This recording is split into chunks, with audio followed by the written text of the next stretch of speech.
अस्सलाम वालेकुम।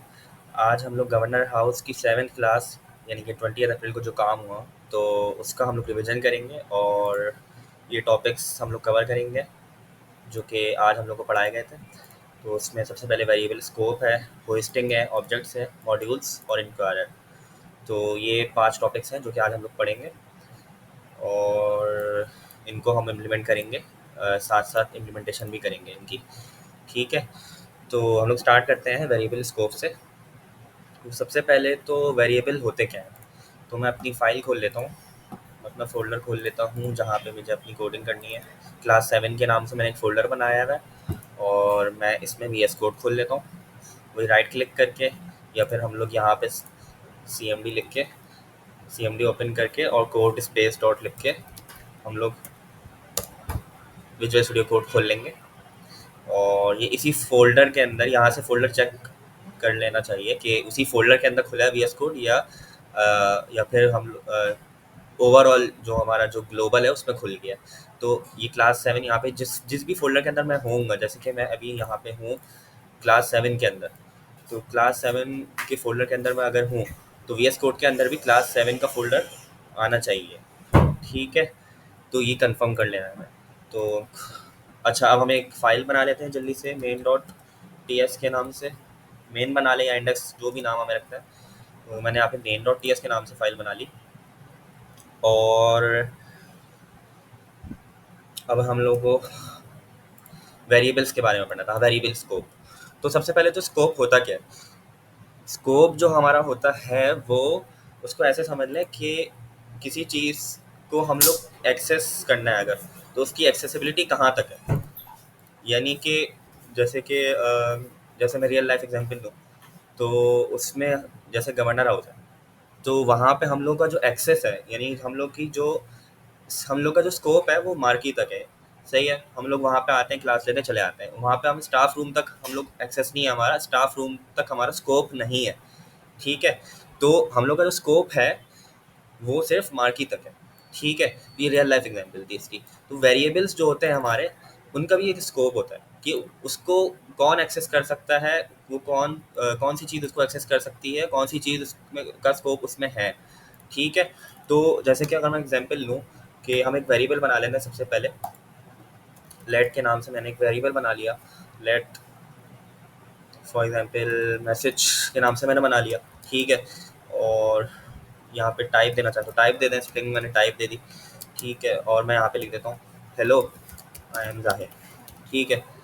और मैंने यहाँ पे आखिर में टर्मिनेटर लगा दिया। ठीक है? तो ये मैंने एक वेरिएबल बना दिया, इसकी ये मेरा मैसेज है। अब मैं अगर इसको कंसोल डॉट लॉग कराऊँ तो क्या ये मैसेज प्रिंट होगा? तो बिल्कुल हो जाएगा। क्यों हो जाएगा? क्योंकि इसका स्कोप है। ये इसकी जो एक्सेसिबिलिटी है, कंसोल डॉट लॉग इस वेरिएबल को पढ़ पा रहा है। ठीक है? इस वेरिएबल को ये पढ़ पा रहा है। तो ये होता है इसका स्कोप। अब वेरिएबल स्कोप को टेस्ट भी कर लेते हैं जल्दी से। कमांड लिखूंगा T S C dash dash init और मैं फिर T S C main dot T S, फिर node main dot J S. तो मेरे पास ये आ गया हेलो एम जाए। ठीक है? यानी कि इसको एक्सेस कर पा रहा है, इसका स्कोप है। ठीक है?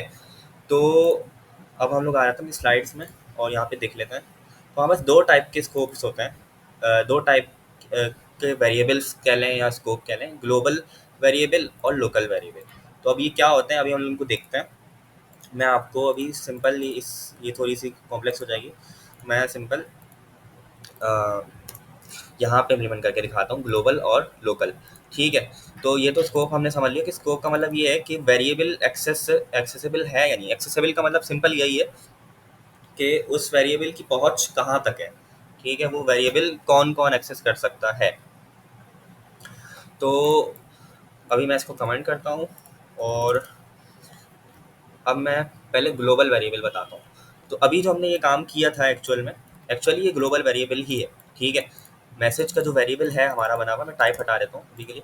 मैसेज का जो वेरिएबल है हमारा, वो हमारा ग्लोबल वेरिएबल ही है। ठीक है? इसको कोई भी एक्सेस कर सकता है।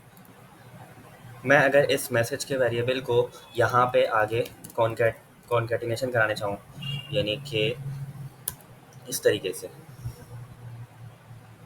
कि मैंने मैसेज का जो वेरिएबल है उसमें जो ऑलरेडी मेरे पास एक स्ट्रिंग थी हेलो आई एम ज़ाहिर, वो मैसेज की वेरिएबल में थी, ठीक है।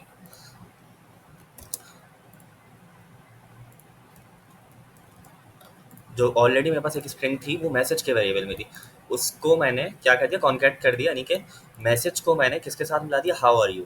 तो हेलो आई एम ज़ाहिर प्लस, यानी हेलो आई एम ज़ाहिर, ये जो हेलो आई एम ज़ाहिर है ये मैसेज के अंदर आया, और मैसेज यहाँ पे हमने इसको लिख के प्लस, प्लस का मतलब कॉन्कैट कर रहे हैं हम दो स्ट्रिंग्स को, ये भी स्ट्रिंग है ये भी स्ट्रिंग है, सही है, दो सेंटेंसेस को हम लोग मिला रहे हैं, तो हमने उसको कॉन्कैट कर रहे हैं। तो यहाँ पे आउटपुट क्या आएगा, अगर मैं यहाँ पे कंसोल डॉट लॉग करूँ मैसेज टू, मैसेज टू को कंसोल डॉट लॉग करूँ, तो वो क्या आएगा, जाहिर सी बात है वो हेलो आई एम ज़ाहिर हाउ आर यू यही आएगा, ठीक है। इसको एक दफ़ा टेस्ट भी कर लेता, तो मेरे पास क्या आ गया, हेलो आई एम ज़ाहिर हाउ आर यू, एक कंसोल ये वाला आ रहा है, एक प्रिंट ये हो रहा है और एक ये वाला प्रिंट हो रहा है। तो ये क्यों प्रिंट हो रहा है, जाहिर सी बात है ये मैसेज जो है वो यहाँ पे एक्सेसिबल है, सही है, वो यहाँ पे एक्सेसिबल है, उसकी पहुँच यहाँ तक है इस वेरिएबल की, तभी वो कॉन्कैट कर रहे हैं ना, वरना तो वो एरर दे देता कि एक्सेसिबल नहीं है, रेफरेंस एरर आ रहा था, ठीक है। तो ये हमारा ग्लोबल वेरिएबल होगा, हम पूरी फाइल के अंदर कहीं भी यहाँ पे मैं कोड लिखूंगा उसको भी एक्सेस कर सकते हैं, ग्लोबल का मतलब ग्लोबल ही है, सही है, वो पूरी फाइल के अंदर कहीं भी उसको एक्सेस किया जा सकता है उस वेरिएबल को, ठीक हो गया। अब मैं आप लोगों को लोकल स्कोप जल्दी से बता देता हूँ कि लोकल स्कोप क्या होता है, जाहिर सी बात है वो लोकल ही होगा, वो एक ब्लॉक के अंदर होगा, वो खाली एक किसी भी ब्लॉक के अंदर होगा, वो इफ़ का ब्लॉक हो सकता है, वो फॉर लूप का ब्लॉक हो सकता है, वो वाइल का ब्लॉक हो सकता है, कर्ली ब्रेसेस के अंदर होगा उसका स्कोप, ठीक है। अगर मैं यहाँ पे फॉर एग्जाम्पल ले लूँ, या फंक्शन हो गया, सही है, फंक्शन के अंदर उसका स्कोप होगा, मैंने इफ़ की कंडीशन लिख ले ली, ठीक है, और इफ़ में मैंने ट्रू लिख दिया, अब ये कंडीशन हमेशा ट्रू रहेगी, सही है, क्योंकि मैंने ऑलरेडी ट्रू लिख ही दिया है यहाँ पे, सिर्फ इसलिए इसका फ़ायदा नहीं है, आप लोग कहेंगे कि ट्रू लिख दिया तो चेक क्यों कर रहे हो, तुम अभी सिर्फ जो है ना, मैं स्कोप बताने के लिए यहाँ पे एक ब्लॉक मैंने ले लिया इफ़ का, सही है, और उसके अंदर मैंने एक वेरिएबल ले लिया, ठीक है, जैसे कि मैंने लेट एक्स इज टू 5 ले लिया, एक वेरिएबल लिया उसके अंदर 5 वैल्यू स्टोर करा दी, लेकिन वो वेरिएबल मैंने कहाँ डिक्लेयर कराया, कहाँ इनिशलाइज कराया, कहाँ कहाँ उसको लेट से डिक्लेयर किया, उसको मैंने उस ब्लॉक के अंदर डिक्लेयर किया, किस ब्लॉक के अंदर, कोई सा भी ब्लॉक हो सकता है, इफ़ हो सकता है, फॉर हो सकता है, फॉर का लूप हो सकता है, या हमारा फंक्शन हो सकता है, सही, फंक्शन आप लोग पढ़ के आ चुके हो, फंक्शन अगर नहीं पढ़ा है तो मैंने शायद इसकी वीडियो बनाई है, तो मेरे चैनल पे आप लोग देख लीजिएगा, नहीं बनाई है तो मैं बना दूंगा उस पर। अच्छा, तो खैर, तो ये जो हमारे पास वेरिएबल है ये लोकल स्कोप है, सही है, इसका जो स्कोप है वो लोकल है, ठीक है। अब मैं आप अगर एग्जांपल दिखाऊं, अगर मैंने इस वेरिएबल को एक्सेस करना है इसी इफ़ के अंदर, ठीक है, तब तो मैं इसको एक्सेस कर लूँगा। अभी चेक कर लेते हैं इसको कि ये क्या होगा, अभी हमारे पास क्या आउटपुट आना चाहिए, 5 आना चाहिए, क्योंकि एक्स के अंदर 5 है, ठीक है। तो मैं जल्दी से इसको रन करता हूँ, TSC। अच्छा, एक और चीज़, पावर शेल यहाँ पे मैंने खुला हुआ है, मैं इसको CMD करूँगा, यहाँ से ड्रॉप डाउन किया, क्योंकि पावर शेल में कभी कभी एरर आ जाते हैं लोग, तो कमांड प्रॉम्प्ट खोल लूँगा मैं अपनी, सही है। अगर आपका यहाँ पे पावर शेल में एरर आ रहा है तो यहाँ पे ड्रॉप डाउन करके CMD खोल लें और यहाँ पे कमांड लिखें, तो TSC मेन डॉट TS, ठीक है, and node main dot JS, मैंने एक ही लाइन में उसको कंपाइल भी कर दिया और उसको रन भी कर दिया, तो ये एक ही लाइन में हो जाना चाहिए। हाँ, तो मेरा 5 आ गया, बिल्कुल सही है, ये लोकल स्कोप हो गया, सही है, लोकल स्कोप,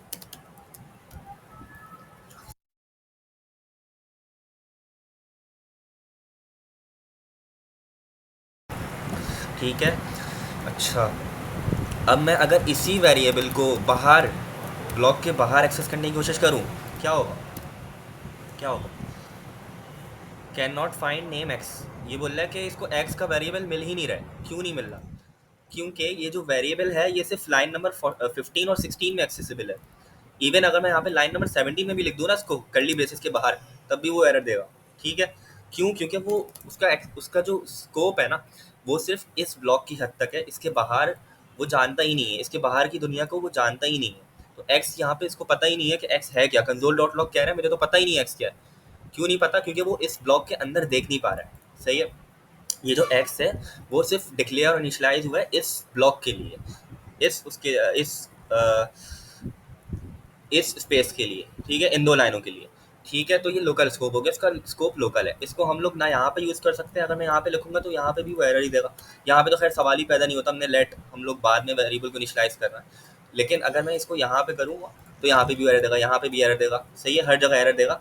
हाँ, अगर यहाँ पे मैंने जैसे चलाया तो बिल्कुल सही यहाँ पे चल जाता। ठीक है, ऑब्वियसली एरर आएगा तो यहाँ पे भी हम लोग एरर आएगा ही आएगा। मैं इसको ट्राई भी करके दिखा देता हूँ आप लोगों को। देखिए यहाँ पे एरर दे दिया इसमें, वही बोल रहा है कि can not find name x, जो यहाँ पे दे रहा था। ठीक है, मैं क्लियर कर देता हूँ आउटपुट स्क्रीन। और अब हम आगे चलते हैं। ये लोकल स्कोप हो गया, तो ये मैंने आपको लोकल स्कोप समझा दिया। अब स्लाइड में जो चीज़ है वो भी यही है कि एक वेरिएबल हमने फंक्शन का एक ब्लॉक ले लिया। सही है, कर्ली ब्रेसेस ये ब्लॉक है हमारा। ठीक है, इसके अंदर हमने एक लोकल वेरिएबल डिक्लेयर किया जो कि मैसेज है एक्चुअली, एक बड़ी सी स्ट्रिंग है। सही है, अब जो भी है उसको वो उससे हमारा लेना देना नहीं है, एक स्ट्रिंग है, कोई सेंटेंस है। अब उसको हमने यहाँ पे फॉर एग्जाम्पल अगर मैं उसको यहाँ पे प्रिंट कराऊँ लोकल वेरिएबल तो वो चल जाएगा। क्यों चल जाएगा? क्योंकि वो लोकल वेरिएबल है। हाँ, अगर इसी लोकल वेरिएबल को मैं बाहर प्रिंट कराऊंगा तो वो एरर देगा, बोलेगा local variable is not defined. सही है, वही बात कि उसको एक्सेस नहीं मिल रहा, उसको फंक्शन के अंदर ही एक्सेस हो सकता है, उसके बाहर नहीं हो सकता, उस ब्लॉक के बाहर नहीं हो सकता। और ग्लोबल वेरिएबल है, ग्लोबल वेरिएबल फंक्शन के अंदर भी चलेगा और फंक्शन के बाहर भी चलेगा। हाँ, मैं एक बात बताना भूल गया, जैसे कि मैं ग्लोबल वेरिएबल डिफाइन कर देता हूँ। सही है, मैंने अपना नेम डिफाइन कर दिया ग्लोबल वेरिएबल। सही है, अच्छा यहाँ पे एरर दे रहा है नेम। हाँ, यहाँ पे नेम में इसलिए एरर देता है, कुछ टाइप स्क्रिप्ट का इशू है, इसको कैपिटल कर देता। सही है, तो मैंने एक वेरिएबल लिया नेम का, उसमें जाहिर स्टोर करा दिया। अब ये मेरा ग्लोबल वेरिएबल, ठीक है, ये मेरा ग्लोबल वेरिएबल है। अब सवाल ये है कि ये ग्लोबल वेरिएबल क्या इसके अंदर एक्सेसिबल होगा? तो आप लोग क्या बताओ, कमेंट्स में बताना कि होगा नहीं होगा। तो चेक कर लेते हैं। हाँ, बिल्कुल हो रहा है। क्यों हो रहा है? क्योंकि वो तो ग्लोबल है ना। ग्लोबल वेरिएबल तो इसके ब्लॉक के अंदर भी एक्सेसिबल है और इसके ब्लॉक के बाहर भी एक्सेसिबल है। अब यहाँ पे फॉर लूप होता, वाइल होता, फंक्शन होता, जो भी होता हमें से लेना देना नहीं है, वो ब्लॉक के अंदर भी एक्सेसिबल होगा और ब्लॉक के बाहर भी एक्सेसिबल होगा। ठीक है, तो ग्लोबल वेरिएबल हमारा बाहर, ब्लॉक के बाहर और अंदर दोनों में एक्सेसिबल होगा। अच्छा, सही है। और लोकल वेरिएबल सिर्फ हमारा ब्लॉक के अंदर या कर्ली ब्रेसेस के अंदर, कर्ली ब्रैकेट्स के अंदर एक्सेसिबल होगा, बाहर वो एरर देगा। ठीक हो गया, तो एक ये चीज़ हो गई हमारी। ये टॉपिक हमारा कवर हो गया, इसको मैं कमेंट कर देता हूँ। आगे चलते हैं जल्दी से, होस्टिंग पे आ जाते हैं। अच्छा, होस्टिंग समझने से पहले हम लोग जो है ना एक चीज़ देख लेते हैं, एक कॉन्सेप्ट अपना क्लियर कर लेते हैं कि टाइप स्क्रिप्ट और जावा स्क्रिप्ट। अब टाइप स्क्रिप्ट और जावा स्क्रिप्ट, इनका क्या रिलेशन है? सही है, तो जावा स्क्रिप्ट जो है ना हमारे पास पुरानी लैंग्वेज है थोड़ी, टाइप स्क्रिप्ट थोड़ी बाद में आई है। और टाइप स्क्रिप्ट जावा स्क्रिप्ट का एडवांस वर्जन ही है। प्रोग्रामिंग लैंग्वेजेस बहुत सारी हैं, पाइथन हो गई, सी लैंग्वेज, टाइप स्क्रिप्ट, जावा स्क्रिप्ट, बहुत सारी है। हम लोग अभी जावा स्क्रिप्ट और टाइप स्क्रिप्ट में काम करना है। ठीक है, जो हमें कोर्स में पढ़ाई जा रही है। तो जावा स्क्रिप्ट जो है वो थोड़ी पुरानी लैंग्वेज है। सही है, और टाइप स्क्रिप्ट जो है उसमें जावा स्क्रिप्ट के तो फीचर्स हैं ही हैं, लेकिन वो उसमें कुछ एडिशनल फीचर्स भी हैं। उसमें टाइप वगैरह आ जाती है कि उसमें हम टाइप डिफाइन कर सकते हैं, कुछ एडिशनल चीज़ें हैं। सही है, उसकी हम गहराई में भी नहीं जाएंगे। तो जो टाइप स्क्रिप्ट है वो जावा स्क्रिप्ट के ऊपर ही काम कर रही है। जो हमारा नोड है, नोड जेएस, वो हमारा जावा स्क्रिप्ट को चलाने के लिए काम आता है। अभी हम जो कमांड लिखते हैं, हम क्या लिखते हैं? Node main dot JS. File को रन करने के लिए हम यही लिखते हैं ना, node space main dot JS, यानी कि जो जेएस की फाइल का नाम होता है। तो इसको मैं रन करूँगा अभी, ये मुझे वो दे देगा। अच्छा, अभी तो खैर मैंने सारा कमेंट किया हुआ है, मैंने कंपाइल कर लेता हूँ उसको जल्दी से। मैंने कंपाइल नहीं किया था, कंपाइल किया और रन किया मैंने। अब देखा कुछ भी नहीं आ रहा। सही है, तो जब मैं इसको रन करूँगा तो अभी तो कुछ भी नहीं आएगा, क्योंकि ऑब्वियसली सारा कमेंट हुआ हुआ है, सब कमेंट हुआ हुआ है। ठीक है, खैर पॉइंट ये है कि ये जो नोड है वो हमारा मेन डॉट जेएस यानी जेएस की फाइल को, जावा स्क्रिप्ट की फाइल को चलाने के लिए काम आता है। ठीक है, तो जो टाइप स्क्रिप्ट की जो फाइल है और जावा स्क्रिप्ट की फाइल है, अब हमें दोनों की ज़रूरत क्यों पड़ती है? जो टाइप स्क्रिप्ट हम लोग जब रन कर रहे हैं ना, टाइप स्क्रिप्ट एक नई लैंग्वेज है। सही है, तो अभी हम लोग उसमें कोडिंग कर रहे हैं। तो टाइप स्क्रिप्ट जो है वो जावा स्क्रिप्ट के ऊपर ही बनी हुई है। और टाइप स्क्रिप्ट क्या करती है कि वो कन्वर्ट कर देती है अपना कोड जावा स्क्रिप्ट के अंदर। सही है, यहाँ पे जो भी कोड मैं लिख रहा हूँ ना, फॉर एग्जांपल मैंने ये कोड लिखा, ठीक है, मैंने ये कोड लिखा, तो अब ये जो मेरा कोड है लाइन नंबर 13 से लाइन नंबर 19। सही है, अभी मैं अगर इसको कंपाइल करूँगा TSC मेन डॉट TS के नाम से, ये जो मेरा कोड है ये मेरा जावा स्क्रिप्ट की फाइल में कंपाइल हो जाएगा, यहाँ पे आ जाएगा। अब यहाँ पे अगर मैं आऊँ और मैं 1 सेकंड के लिए टाइप जो अपनी main.js की फाइल डिलीट कर देता हूँ। सही है, मैंने डिलीट कर दी। अब अगर मैं tsc main.tsx को कंपाइल करूँ तो एक्चुअली में कंपाइल नहीं, कन्वर्ट हो रही है फाइल। ये जो टाइप स्क्रिप्ट की फाइल है .ts वो .js की फाइल में कन्वर्ट हो रही है। अब देखिएगा यहाँ पे क्या होता है, मैं इसको एंटर दबाता हूँ तो ये फाइल हमारी उसमें आ जाएगी main.js। तो जेएस की फाइल हमें बन के आ जाएगी, उसमें ये सारी कोडिंग होगी और ये कन्वर्ट हुई भी जो भी हमने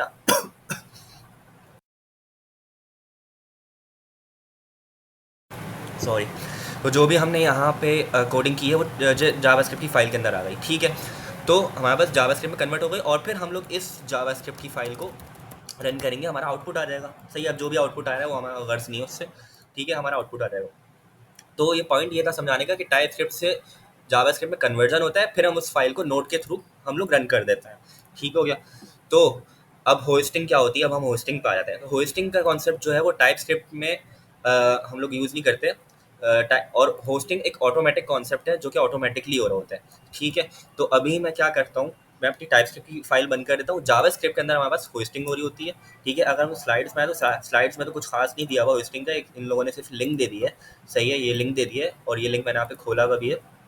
तो इसमें जो है ना, ये कोड मैं कॉपी कर लेता हूँ कुछ इस लिंक से और फिर मैं आपको समझाता हूँ जल्दी से। तो मैं अभी इस कोड को हटाता हूँ अपने, अच्छा नोट करिएगा मैं अपनी main.js की फाइल में हूँ। ठीक है, मैंने टाइप स्क्रिप्ट अभी बंद कर दी है। ठीक है, तो मैंने क्या किया, एक कंसोल डॉट लॉग लिया और उसके अंदर एक वेरिएबल ले लिया। सही है, अब वो वेरिएबल जो है ना, वो अभी ऊपर मैंने डिफाइन इसको डिक्लेयर नहीं किया। एक और चीज़ वेरिएबल से रिलेटेड मैं आपको एक और चीज़ बता दूं कि वेरिएबल की एक डिक्लेरेशन होती है, एक इनिशियलाइजेशन होती है।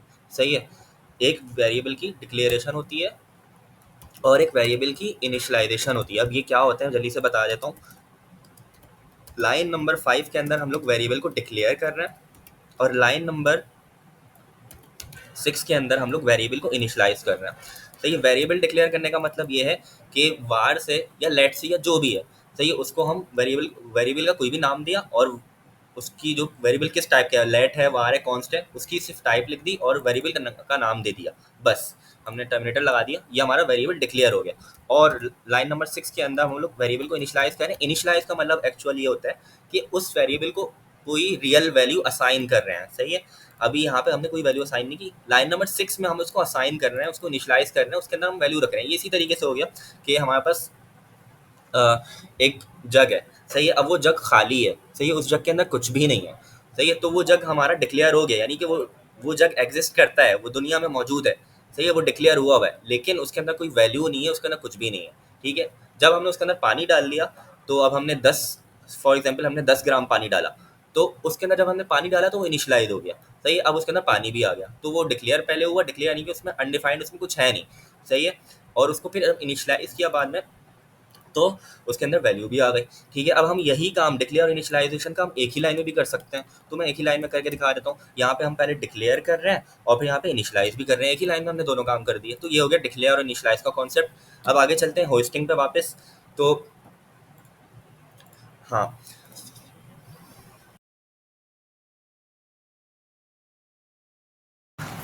होस्टिंग होस्टिंग का जो कॉन्सेप्ट है वो यही है कि वेरिएबल जो है ना हमारा जावास्क्रिप्ट के अंदर जब भी फाइल रन होती है, अभी मैंने आपको बताया नोड मेन डॉट जेएस से फाइल रन होती है। तो नोड क्या करता है, जो भी हमारा इन्वायरमेंट जो कंपाइलर होता है वो वेरिएबल को उठा के टॉप पे ले जाता है। सही है, वेरिएबल को उठा के वो टॉप पे ले जाएगा और वहाँ पे उसको डिक्लेयर कर देगा कुछ इस तरीके से। सही है, मैंने जैसे कि अभी वेरिएबल नंबर ये लिया। अब एक्चुअल में ये जो कोड है ये हमने लिखा नहीं है, हमने कोड लिखता स्टार्ट यहाँ से किया और ये 3 लाइन लिखी है हमने। सही है, लेकिन जो कंपाइलर जो भी हमारा रीड कर रहा होगा फाइल को, वो क्या करेगा, नोड जैसे कि नोड रीड कर रहा होगा, नोड क्या करेगा कि ये वेरिएबल दे लेगा यहाँ से यहाँ तक और ये इस तरीके से लिख देगा, डिक्लेयर कर देगा। ठीक है, और जब ये फिर फाइल यहाँ से रन स्टार्ट होगी, line by line code run होता है ऐसे ही है। तो पहली लाइन चलेगी, वो बोलेगा वार नंबर, वो बोलेगा कि अच्छा सही है मुझे नंबर मिल गया। अब फिर वो लाइन नंबर 3 में आएगा और नंबर को प्रिंट करेगा, लेकिन नंबर को उसको मिल गया, लेकिन वो सिर्फ डिक्लेरेशन ले गया है, वो उसकी वैल्यू लेके नहीं गया। वैल्यू नीचे ही रह जाएगी लाइन नंबर 5 में, वो डिक्लेरेशन लेके चले जाएगा। हमने अभी पढ़ा 2 चीज़ होती है, डिक्लेयर और इनिशियलाइज। तो जो वेरिएबल का डिक्लेयर वाला पार्ट है वो ऊपर लेके चले जाएगा कंपाइलर। अब ये ऐसा क्यों करता है इसका मुझे आइडिया नहीं है, लेकिन ये होस्टिंग होती है वो वेरिएबल को ऊपर लेके चला जाता है, डिक्लेयर वाला पार्ट, सिर्फ ये पार्ट। सही है। अगर मैं उसी तरीके से इसको लिखूं तो कुछ इस तरीके से कि ये जो है ना क्या करेगा कि ये वाला पार्ट, सिर्फ ये वाला पार्ट ऊपर लेके चला जाएगा इस तरीके से, ठीक है, और नंबर 10 नीचे ही रह जाएगा। ठीक हो गया। तो यहाँ पे अब क्या प्रिंट होना चाहिए, अगर ये ऊपर लेके चला गया तो अनडिफाइंड आना चाहिए, एरर नहीं आएगा, ये एरर नहीं होता अनडिफाइंड। अनडिफाइंड का मतलब है वो खाली है, उसके अंदर कुछ वैल्यू नहीं है, वो अनडिफाइंड है, उसको डिफाइन नहीं किया हमने, एरर नहीं है ये। इसको हम रन करके देख लेता हूँ मैं, नोड मेन डॉट जेएस करूँगा तो मेरे पास अनडिफाइंड आ रहा है और 10 आ रहा है। अब ये 10 तो नीचे का है, इसको तो अभी छोड़ दें, अभी हम इसको समझ रहे हैं। तो ये जो console dot log line number 3 में इसका आउटपुट क्या आया, अनडिफाइंड। क्यों? क्योंकि आप लोग बोलोगे कि एरर क्यों नहीं आया, एरर इसीलिए नहीं आया, यही होस्टिंग का कॉन्सेप्ट है कि जो भी वेरिएबल की डिक्लेरेशन होगी वो ऊपर चले जाएगी, लाइन टॉप पे चले जाएगी। ठीक हो गया। सही है। अगर यहाँ पे एक और वेरिएबल होता वेरिएबल नंबर 2 के नाम से तो वो भी ऊपर चले जाता। सही है। वो फिर इस तरीके से हो जाता, वो फिर उसकी डिक्लेरेशन कुछ होस्टिंग इस डबल होस्टिंग हो गई, एक बार इस वेरिएबल की हुई फिर एक बार इस वेरिएबल की हो गई, इस तरीके से हो रहा था। ठीक हो गया। अच्छा, ये चीज़ हो गई। दूसरा ये कि होस्टिंग जो होती है वो वार में ही होती है आई थिंक। लेट में मैं ट्राई करके देखता हूँ, शायद इसमें भी हो जाए, शायद शायद शायद मैं गलत बोल रहा हूँ। हाँ, सही बोल रहा हूँ। सही है। अब मैंने इसको जब लेट से डिक्लेयर किया ना वेरिएबल को, लेट नंबर को, तो यहाँ पे बोल रहा है इसने ये एरर दे दिया, ये इतना बड़ा सा आ रहा है ना, ये एरर कहलाता है। सही है। यहाँ पे इसने दे दिया console dot log number undefined. Undefined तो खैर हमने कमेंट ही दिया था, उसको मैं हटा देता हूँ, को रन करता हूँ। तो यहाँ पे इसने क्या दिया, note main dot J S. अच्छा, अनडिफाइंड अभी भी दे रहा है ये, लेकिन लेकिन ये कमेंट क्यों दे रहा है मुझे समझ नहीं आ रहा, शायद फाइल सेव नहीं हुई है। मैं क्लियर करता हूँ पहले तो। हाँ, देखें, अब अनडिफाइंड से हटा दिया, शायद सेव नहीं हुई थी फाइल। अच्छा, ठीक है। तो लेट में जब हम लोग इसको डिक्लेयर करेंगे तो ये होस्टिंग नॉट पॉसिबल। सही है। लेट में होस्टिंग नॉट पॉसिबल, मैं कमेंट भी लिख देता हूँ, साथ साथ नोट्स बना लेते हैं इसके। और मैं एक और वेरिएबल लेता हूँ और इसको मैं वार से डिक्लेयर करता हूँ। ठीक है। और इसमें होस्टिंग पॉसिबल है वार में। सही है। इसी तरीके कॉन्स्ट लेंगे तो कॉन्स्ट में भी होस्टिंग पॉसिबल है। यहाँ पे भी अगर आप लोग देखो लिखा हुआ है hoisting with let and const, let and const. ठीक है। लेकिन लेट से पॉसिबल नहीं है, वार से है। आई थिंक ये मिस्टेक है शायद, ये क्या है, लेकिन लेट से पॉसिबल नहीं है। अभी हम लोगों ने देख लिया, क्यों देख लिया कि अभी हमने इसको लेट से जब रन किया था तो यहाँ पे एरर आ रहा था। सही है। लेट से जब अभी हम इसको रन कर रहे हैं तो यहाँ पे एरर दे रहा है, console dot log number, number वाला वेरिएबल डिफाइन नहीं है यहाँ पे। ठीक है। अच्छा, नंबर 2 में मैं दिखा देता हूँ। नंबर अगर मैं इसको करूँ और इसको भी कमेंट कर दूँ, सही है, तो नंबर 2 चलना चाहिए ना मेरा, यहाँ पे अनडिफाइंड आना चाहिए। नंबर 2 हमारा होस्टिंग पॉसिबल वाला यानी कि वार वाला वेरिएबल है, वार वाला, तो इसमें होस्टिंग तो पॉसिबल है, तो इसमें तो हमारा एरर नहीं आना चाहिए। वापस से दफ़ा चेक कर लेना जल्दी से, मैं कुछ मिस्टेक कर रहा हूँ। हाँ, यहाँ पे इसको मैंने कमेंट नहीं किया, कमेंट कर दिया, मैं इसको रन करता हूँ। हाँ, अनडिफाइंड आ गया। ठीक है। तो ये चीज़ हो गई हमारी होस्टिंग, वेरिएबल की डिक्लेरेशन ऊपर चले जाती है और इनिशियलाइजेशन आपकी मर्जी है कि जहाँ भी कर लो, डिक्लेरेशन ऊपर चले जाएगी और कंसोल में जो हम जब हम उसको वो करेंगे, क्या क्या करेंगे, प्रिंट करेंगे तो अनडिफाइंड आ जाएगा। ठीक हो गया। अच्छा, और ये चीज़ हमारी लेट में पॉसिबल नहीं है, अभी हमने देख भी लिया इसको। चाहे तो एक और दफ़ा देख लेते हैं। मैं अभी इसको डायरेक्ट इनिशियलाइजेशन और डिक्लेरेशन एक ही लाइन में कर दी मैंने। सही है। और मैं यहाँ पे नंबर प्रिंट करता हूँ। सही है। लेट्स सी, एरर आना चाहिए। सही है, एरर आ गया हमारा, नंबर 2 पे एरर आ गया। यहाँ पे भी नंबर 2 नहीं, सॉरी, नंबर आना चाहिए, नंबर का वेरिएबल लिया ना हमने, तो यहाँ पे नंबर आना चाहिए वापस से। सही है, नंबर पे एरर आ गया, तो लेट में पॉसिबल नहीं है। ठीक हो गया। तो होस्टिंग का कॉन्सेप्ट ये था हमारा। आई होप आप लोगों को क्लियर हो गया होगा।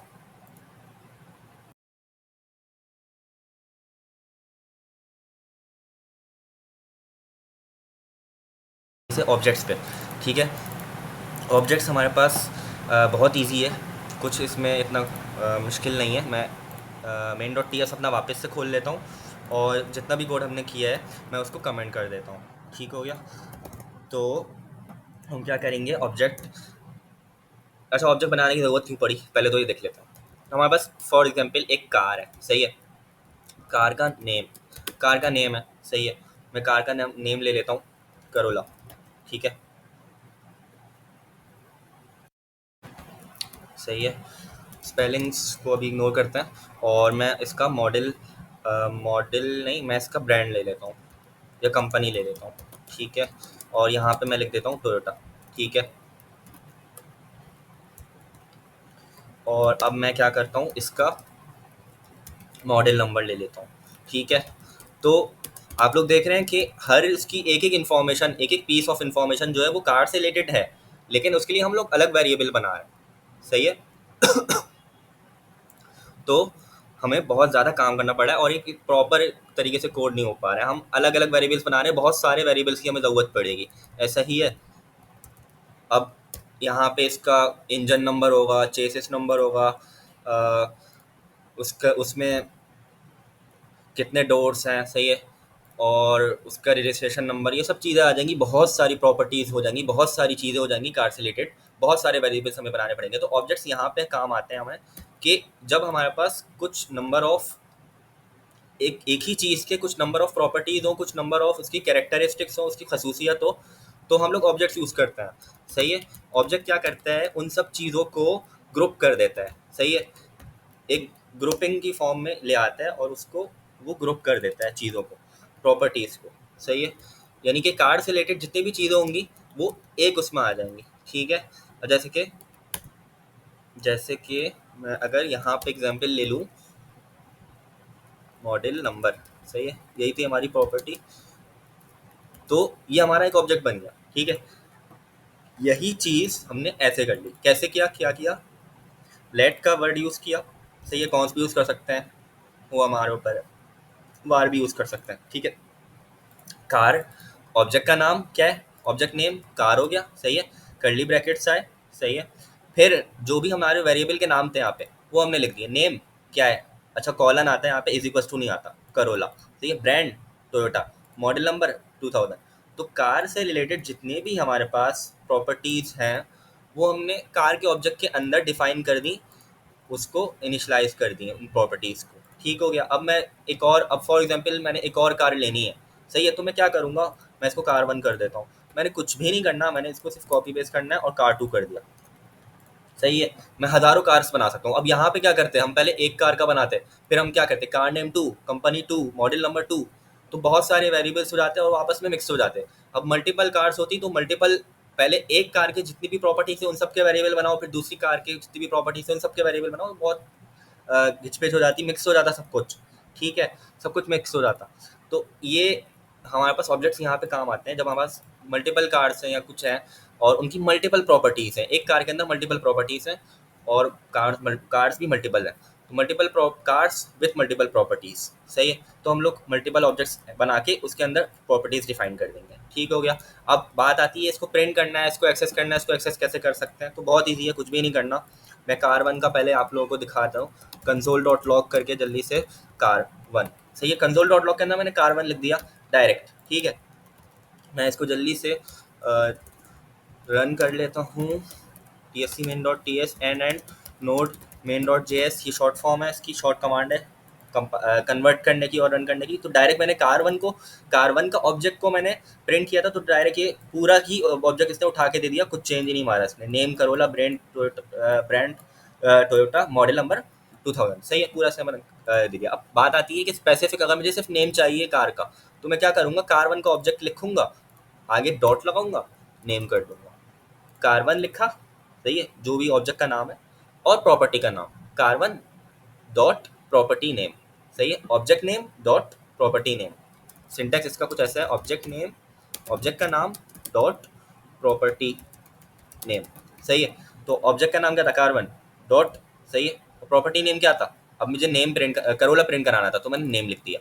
बस अब हम इसको जल्दी से रन कर लेता। इसको जल्दी से रन कर लेते हैं और देख लेते हैं क्या आएगा। करोला प्रिंट होना चाहिए, जाहिर सी बात है। अब इसको चाहो तो टेम्पलेट लिटरल में लिखो, जैसे भी लिखना है वो लिखो, आपकी मर्जी है। अब मैं इसको प्लस करके लिख दूँ, ऐसे लिख दूँ कि कार नेम इज़, सही है, ऐसे लिख दूँ, वो मेरी मर्जी है, सही है। चाहो तो इसको मैं टेम्पलेट लिटरल में लिख दूँ इस तरीके से, कैसे, टेम्पलेट लिटरल पता है ना, इस तरीके से लिख दूँ डॉलर्स का साइन लगा के, ऐसे भी लिख सकता हूँ, वो आपकी मर्जी है। चाहो तो यहाँ पे कॉमा लगा के लिख लो, मर्जी है, सही है। तो अभी इसको प्रिंट कर लेते हैं, दोनों तरीके से हमारा आंसर तो सेम ही आना है, ठीक है। यहाँ पे वैसे ज़्यादा गैप छोड़ दिया, इसको सही कर लो, तो वो हमारा इशू नहीं है। अभी हमारा मेन जो पॉइंट है वो क्या है कि ऑब्जेक्ट को प्रिंट कैसे कराते हैं, ऑब्जेक्ट की प्रॉपर्टी के साथ, सही है, एक स्पेसिफिक प्रॉपर्टी। अगर मुझे एक और प्रॉपर्टी चाहिए होती तो मैं यहाँ पे लिख देता हूँ एंड ब्रांड, ब्रांड नहीं कंपनी लिखना था मुझे, इसको कंपनी कर देता, ब्रांड लिख दिया मैंने गलती से।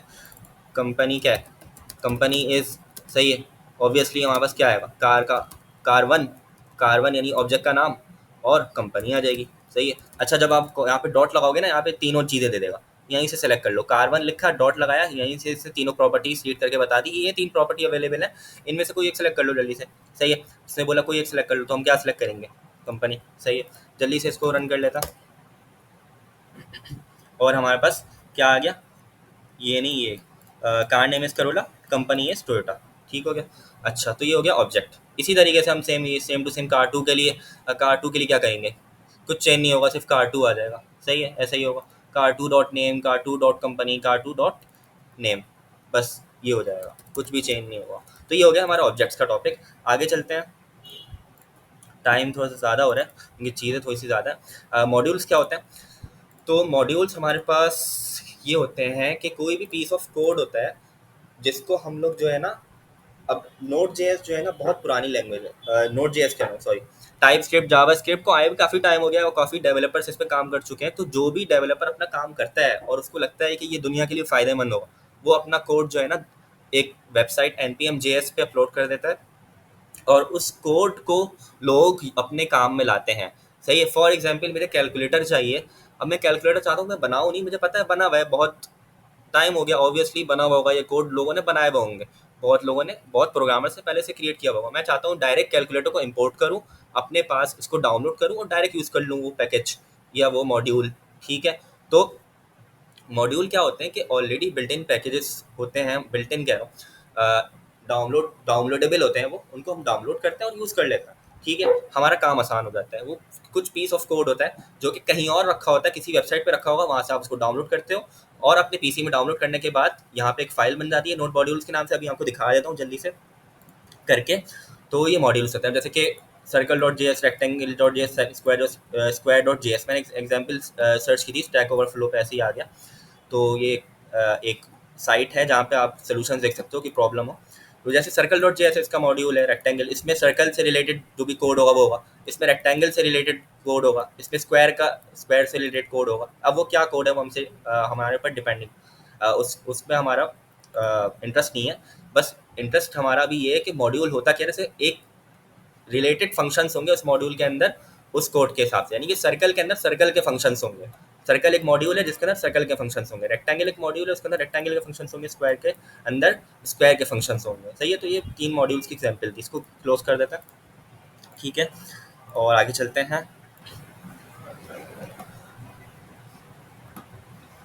तो आगे चलते हैं और मॉड्यूल्स पे हम बात कर रहे थे और इंक्वायरर तो खैर वही है। तो मॉड्यूल्स समझ आ गया कि मॉड्यूल क्या होता है कि कोई भी एक रिलेटेड पीस ऑफ कोड होगा, उसके जो हमें यूज़ करना होगा हम लोग उसको डाउनलोड कर लेंगे और हम उसको यूजली यूज़ कर लेंगे। अब मॉड्यूल के अंदर पूरी जो है ना बहुत बड़ा कोड होगा, उसके अंदर फंक्शंस होंगे, वो बिल्ट इन फंक्शंस हम लोग उस मॉड्यूल को डाउनलोड करके वो फंक्शंस यूज़ कर लेंगे, ठीक हो गया। तो ये हमारे मॉड्यूल होता है, सही है। तो अब हम आते हैं अब इंक्वायरर पे। अब इंक्वायरर के लिए मैं क्या करूँगा कि अभी इस फाइल के अंदर मैं इस फ़ोल्डर के अंदर या इस फाइल के अंदर अगर मैं काम करूँगा तो शायद प्रॉब्लम आए। तो मैं काम करता हूँ कि क्योंकि मैंने टी एस कॉन्फ़िग की फ़ाइल बना ली है, तो चलें इसी में काम करता हूँ, ठीक है। मैं सब कमेंट करता हूँ, ठीक है, और अगर कोई एरर आएगा तो वो भी देख लेंगे, बहुत लोगों को एरर भी आता है। ठीक है, तो मैंने अभी सब कुछ कमेंट कर दिया और मैं अपना आउटपुट स्क्रीन क्लियर करता हूँ। और मुझे क्या करना होगा कि जब मैं इंक्वायरर, अच्छा इंक्वायरर होता क्या है? इंक्वायरर हम लोग इनपुट लेने के लिए इस्तेमाल करते हैं कि यूज़र से इनपुट लेना है। अगर मैं यहाँ पे हमारी चीज़ें तो अभी प्रिंट हो रही हैं, जैसे कि मैंने अभी जो है ना, अगर अभी आउटपुट दिखाया था आप लोगों को, ये मेरे पास आउटपुट आ रहा था, यही आउटपुट आ रहा था मेरे पास। तो ये आउटपुट तो आ रहा है, मुझे यहाँ से कुछ इनपुट डालना है, खुद यहाँ से कुछ मुझे चाहता हूँ कि कोई क्वेश्चन पूछे मुझे कमांड लाइन, और मैं उस पर इनपुट अपना अपना इनपुट डालना चाहता हूँ। मैं चाहता हूँ कि यूज़र अपना इनपुट डाले कोई, कि यहाँ पे क्वेश्चन लिखा हुआ है व्हाट इज़ योर नेम, और मैं यहाँ पे टाइप करूँ माय नेम इज़ ज़ाहिर, ऐसे में लिखा है, ऐसे मुझे लिखना है। तो इंक्वायरर उसके लिए यूज़ होता है, यूज़र से इनपुट लेने के लिए यूज़ होता है इंक्वायरर। ठीक है, तो ये हो गया इंक्वायरर की डिटेल थोड़ी सी। और इंक्वायरर भी एक मॉड्यूल ही है, सही है, मॉड्यूल ही है इंक्वायरर। अभी हमने मॉड्यूल पढ़ा, मॉड्यूल क्या होता है। हम इंक्वायरर किसी ज़माने में किसी प्रोग्रामर ने ये पैकेज, सॉरी मॉड्यूल क्रिएट किया होगा, बनाया होगा, उसने अपलोड कर दिया।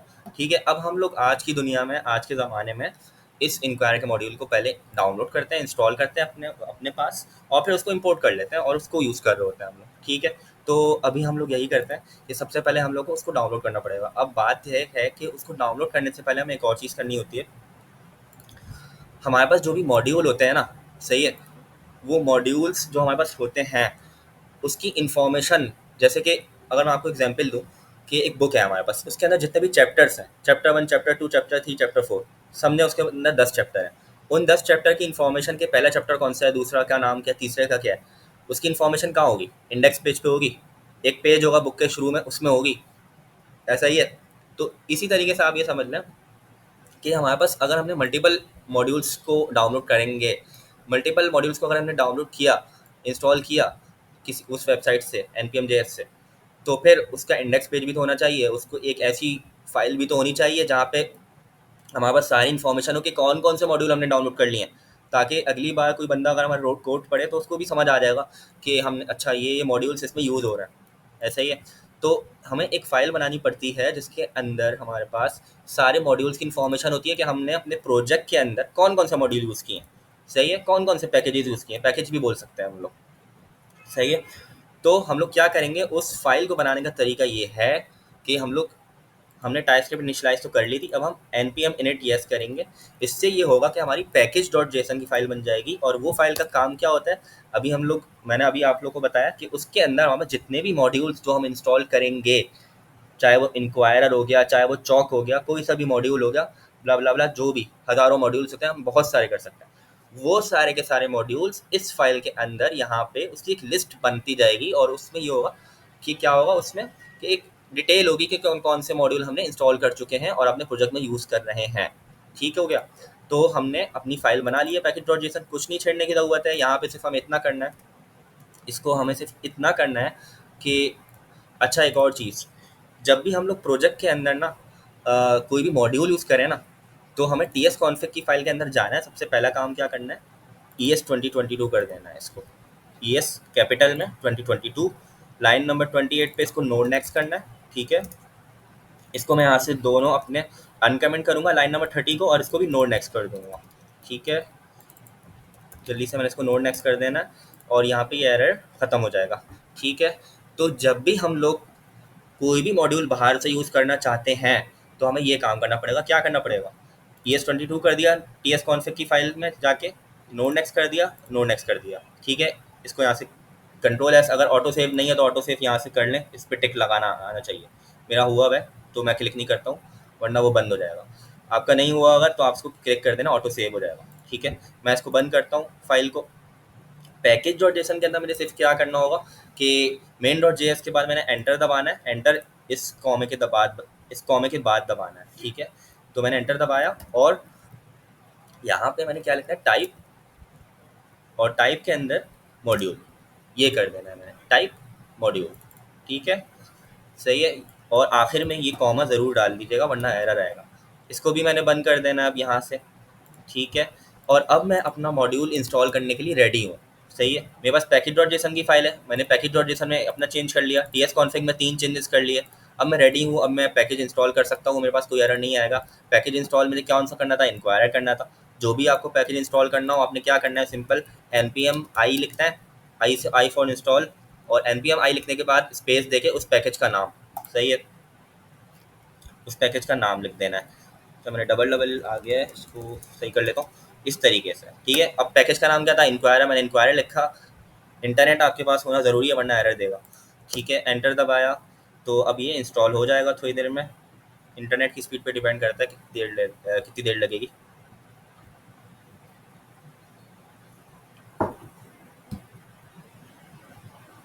तो ये इंस्टॉल हो गया है।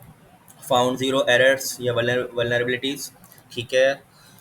मैं अपना स्क्रीन क्लियर करूँगा। और एक और चीज़ मुझे इंस्टॉल करनी होगी, npm i इंक्वायरर के बाद इसकी डिपेंडेंसी होती है, इंक्वायरर की डिपेंडेंसी, ये भी इंस्टॉल करना होता है। तो ये कमांड जो है ना मैंने अपने पास सेव की हुई है, मुझे कभी कमांड्स जो है ना याद नहीं रहती हैं, मैंने नोट पैड में सेव की हुई है। ये कमांड जो है ना आपको, ये फाइल मैं आपको मेरे गिटअप पे मिल जाएगी, दूसरी वीडियोस के लिंक में भी ये फाइल मेरे पास है, और चाहो तो यहीं से लिख लो, अपने पास को सेव कर लो। ये वाली कमांड हमने कॉपी करी, यहाँ पेस्ट किया, npm i save dev @types inquirer, ठीक है। इसको मैंने रन किया, ऑब्वियसली इसमें भी इंटरनेट चाहिए होगा, ये भी मेरे पास हो गया। अब मैंने क्या करना है, सिंपल मैंने अपना सारा कोड को मैं मारता हूँ, इरेज करता हूँ, और मैं लिखूँगा इंपोर्ट। हम लोग इंपोर्ट कर रहे हैं, हमने डाउनलोड कर लिया। अच्छा, जब हम डाउनलोड करेंगे ना, जब हम ये दोनों कमांड रन करेंगे, आपके पास एक नोड मॉड्यूल्स के नाम से फाइल आएगा फोल्डर। अब ये क्या है, नोड मॉड्यूल्स के अंदर हमारे पास इंक्वायरर का जो मॉड्यूल हमने डाउनलोड किया है वो प्रेजेंट होगा, वो मौजूद होगा, ठीक है। तो हमें इसको खोलना नहीं है, खोलने की कोई ज़रूरत नहीं है, क्योंकि इसके अंदर जब हम खोलेंगे ना तो बहुत सारी फाइल होती हैं, वो इंसान देख के घबरा जाता है। तो मैं तो खोलता ही नहीं हूँ इसको, इसका काम ही नहीं है। हमें सिर्फ इसको इंपोर्ट करना है, लिखेंगे इंपोर्ट इंक्वायरर फ्रॉम इंक्वायरर, ठीक है। यहाँ पे कोई एरर नहीं आएगा अगर ये दोनों कमांड सही से रन हुई हैं और यहाँ पे सही से चेंजेस पैकेज डॉट जेसन और टी एस कॉन्फिग के अंदर चेंजेस किए हैं। पैकेज लॉग को हमें छेड़ना नहीं है। हम आगे चलते हैं, हम इंपोर्ट इंक्वायरर फ्रॉम इंक्वायरर किया, इंपोर्ट हमने कर लिया इंक्वायरर। अब इंपॉर्टेंट बात, मुझे कभी भी ना इसका सिंटेक्स याद नहीं होता है, तो मैं क्या करता हूँ, अपने पुराने प्रोजेक्ट्स खोलता हूँ और उसमें से इंक्वायरर उठा लेता हूँ, ठीक है। जैसे कि मैंने करेंसी कन्वर्टर खोल लिया, अब मैं यहाँ से क्या करूँगा, चीटिंग करूँगा और इंक्वायरर का पैटर्न या कह लें उसका एक जो भी उसका सिंटेक्स है वो उठा लूँगा यहाँ से, ठीक है।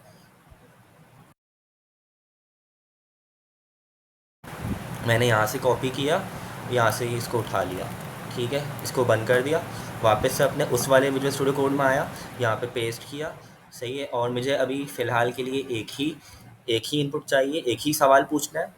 तो यहाँ पे अब मैं टाइप लिस्ट दी हुई है इंक्वायरर के अंदर। इंक्वायरर का जो सिंटेक्स होता है वो कुछ इस तरीके से होता है कि हमने लेट लिया, लेट लिखा, आंसर, सही है। यहाँ पे कोई भी वेरिएबल दे सकते हैं, मैं इसको ए भी कर सकता हूँ, एन भी कर सकता हूँ, आंसर भी कर सकता हूँ, मेरी मर्जी है, सही है। Is equals to await, await ऐसे ही लिख दें, ये ज़रूरी है, इसकी डिटेल में भी जाने की ज़रूरत नहीं है, बिगनर हैं हम लोग अभी। अवेट ऐसे ही लिख देना है हम लोगों को। और इंक्वायरर का नाम आएगा इंक्वायरर ये वाला, यहाँ पे अगर मैं कुछ और, यहाँ पे कुछ भी आ सकता है, सही है। यहाँ पे हम ये इंक्वायरर लिखेंगे, इंक्वायरर डॉट प्रॉम्प्ट, सही है, डॉट प्रॉम्प्ट। और फिर हमारे पास राउंड ब्रैकेट है, और फिर ये स्क्वायर ब्रैकेट है, और फिर कर्ली ब्रैकेट है। इसके अंदर हमारे पास कुछ प्रॉपर्टीज़ हैं, अभी हमने ऑब्जेक्ट पढ़ा था, अगर आप लोग को याद हो तो ऑब्जेक्ट कैसे ही होता था कर्ली ब्रैकेट्स के अंदर, तो ये ऑब्जेक्ट ही है इंक्वायरर का, सही है। उसके अंदर प्रॉपर्टीज़ है नेम, मैसेज, टाइप, चॉइसेस, सही है। तो सॉरी,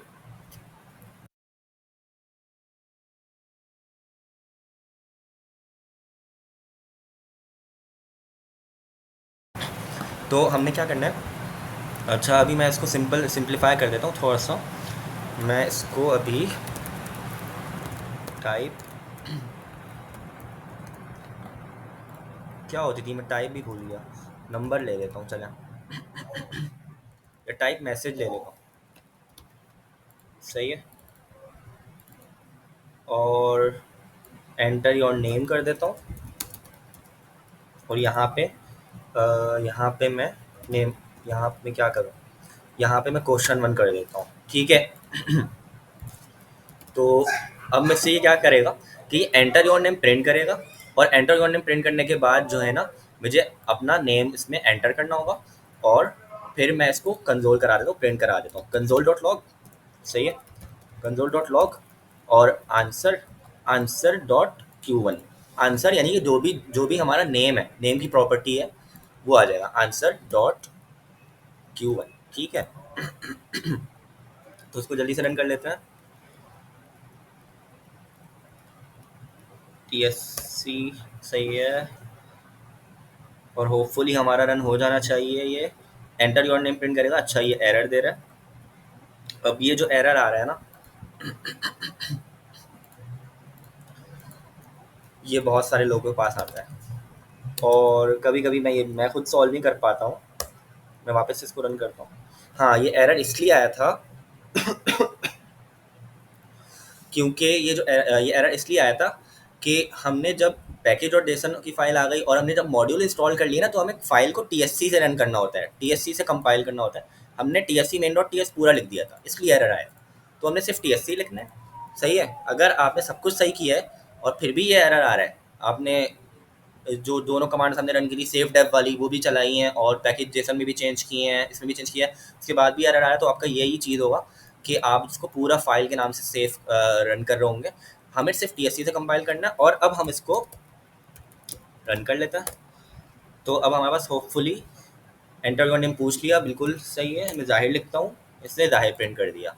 ठीक हो गया। मैं इसको टेम्पलेट रिटर्न में बोल देता हूँ, लिख देता हूँ योर नेम इज़ हेलो। अच्छा, ये हेलो आ गया। Your name is, your name नहीं, माई नेम इज़ जाहिर। ठीक है, ये हो जाएगा इस तरीके से। तो हमने क्या किया था, inquirer inquirer dot prompt, bracket C sequence याद करने की जरूरत नहीं है, पिछले प्रोजेक्ट से कॉपी पेस्ट करें।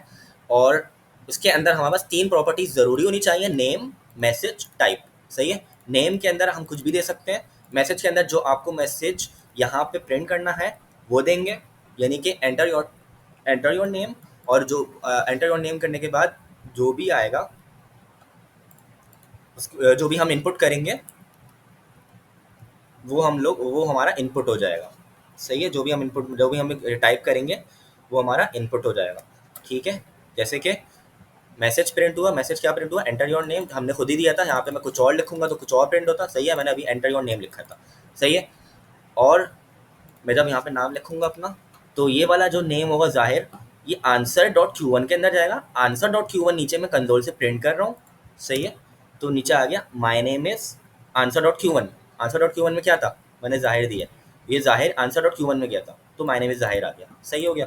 अच्छा, टाइप जो है, ये अगर आपको किस टाइप का इनपुट चाहिए वो होगा, तो मुझे टाइप मैसेज चाहिए थी। सही है, तो मैंने मैसेज कर दिया। अब मुझे टाइप अगर नंबर चाहिए होता, सही है, कोई भी नंबर मुझे करना होता, तो फिर वो नंबर आता। सही है, अब मैं for example what is your name, अभी इसको ऐसे ही चलाते हैं। अच्छा, मैंने नोट डायरेक्ट वापस से रन कर लिया,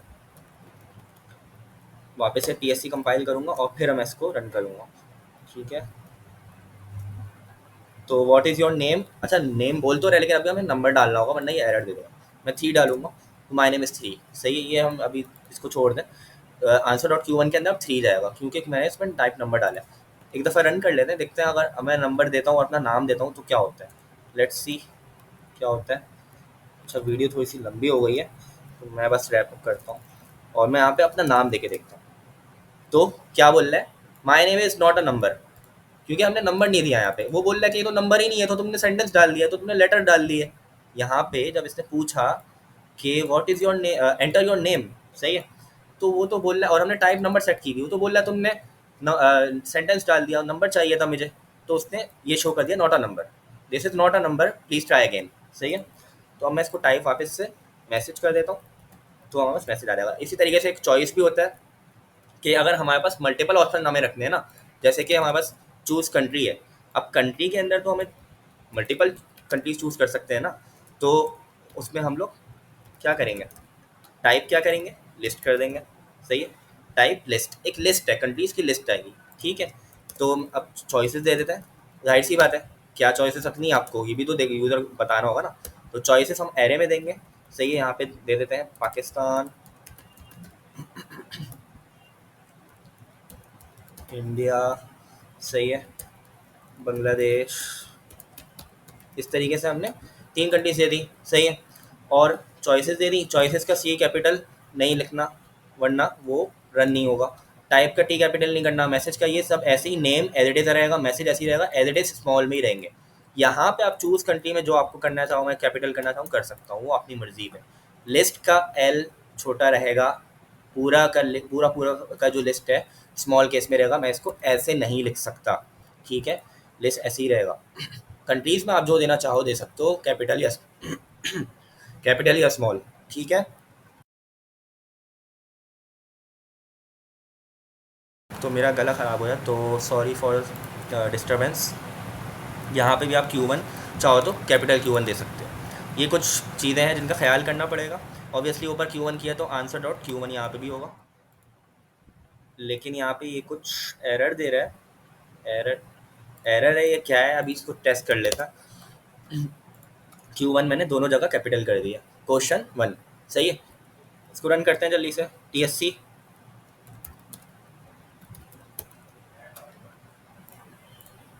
और मेरे पास 3 चॉइसेस आ गए, पाकिस्तान, इंडिया, बांग्लादेश, सही है। अरे मैंने तो चेंज ही नहीं किया, माय नेम इज़।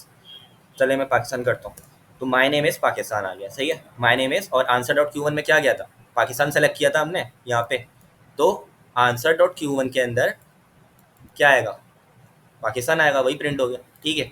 कुछ लोग यहाँ पे गलती करते हैं, सिर्फ आंसर लिख देते हैं, सिर्फ ये वाला वेरिएबल लिख देते हैं, तो इसमें हमारा आंसर नहीं आएगा, सही है। वापस एक दफ़ा मैं दिखा देता हूँ आपको रन करके, सही है।